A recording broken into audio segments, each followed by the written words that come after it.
Le cervelet.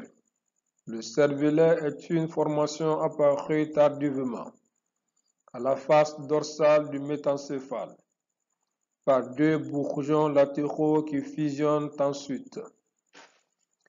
Il recouvre la face postérieure du tronc cérébral et masque la cavité du quatrième ventricule. Il est en rapport avec chaque partie du tronc cérébral par l'intermédiaire de trois pédoncules cérébelleux de chaque côté. Il est situé avec le tronc cérébral dans la fosse cérébrale postérieure du crâne. Celle-ci est limitée en avant par le clivus, en arrière par l'os occipital, en avant et sur les côtés par la face postérieure endocrânienne du rocher. En haut, le cervelet est recouvert par une tente formée par un repli de la dure mère. À son niveau, un orifice, foramen de Pacchioni, permet le passage du mésencéphale vers le cerveau. En bas, la fosse postérieure communique avec le canal rachidien par le foramen magnum au trou occipital. Morphologie externe. Le cervelet est une masse de substance nerveuse d'environ 150 grammes qui mesure 5 cm de haut sur 5 cm de large et 10 cm dans le sens transversal. Les faces du cervelet. Sur la figure 44, on constate que le cervelet présente trois faces. Une face ventrale regardant la face dorsale du tronc cérébral. Une face dorsale supérieure répondant à l'attente du cervelet. Et une face dorsale inférieure qui repose sur l'écaille de l'os occipital. Nous étudierons ces trois faces après avoir sectionné le cervelet de ses attaches avec le tronc cérébral, c'est-à-dire les pédoncules cérébelleux. Face dorsale supérieure et inférieure. Le cervelet est formé de trois parties. Au centre, une zone allongée en forme de cigare, le vermis, et sur les côtés deux masses arrondies, les lobes latéraux. Sa surface est gris rosé, finement découpée par des sillons qui divisent le cervelet en lames et lamelles.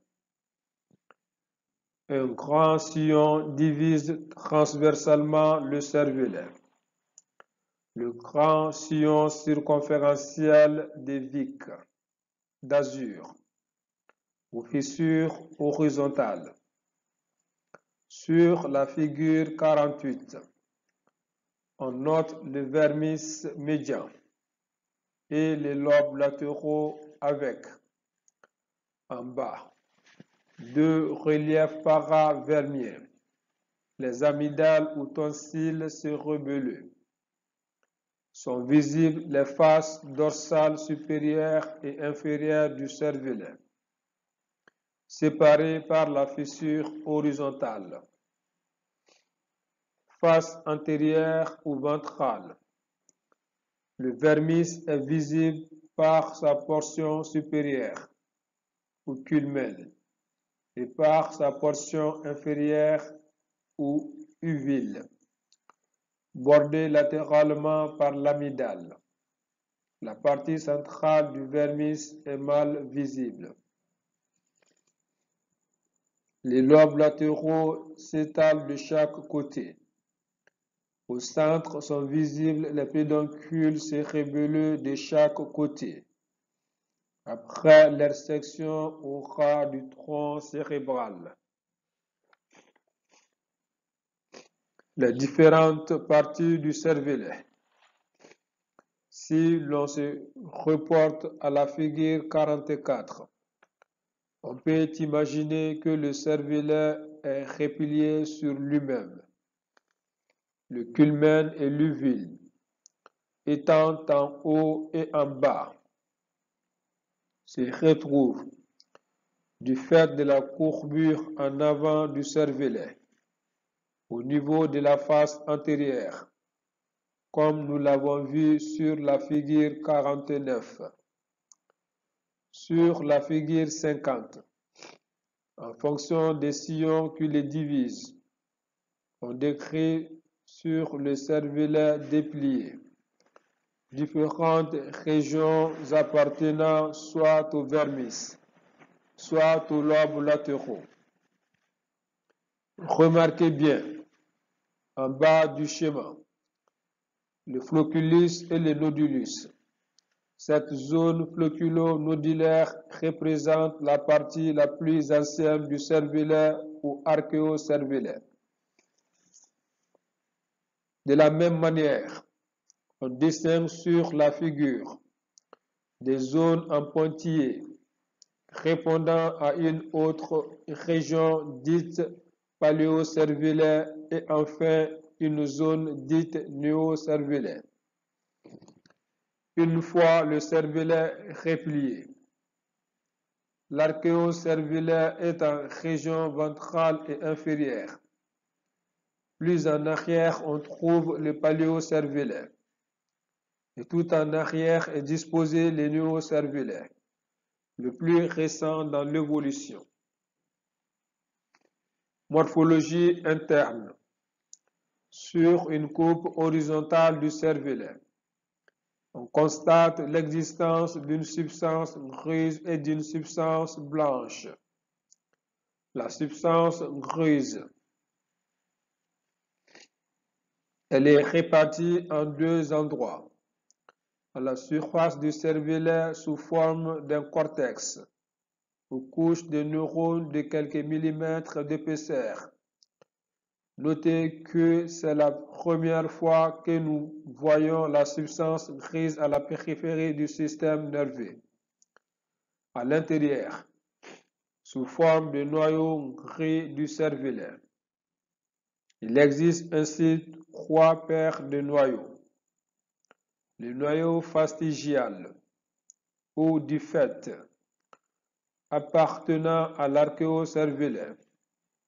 Le noyau dentelé accessoire ou interposé, ou globulus ou embolus, en rapport avec le paléocervelet. Et enfin, plus latéralement, le grand noyau dentelé relié au néocervelet.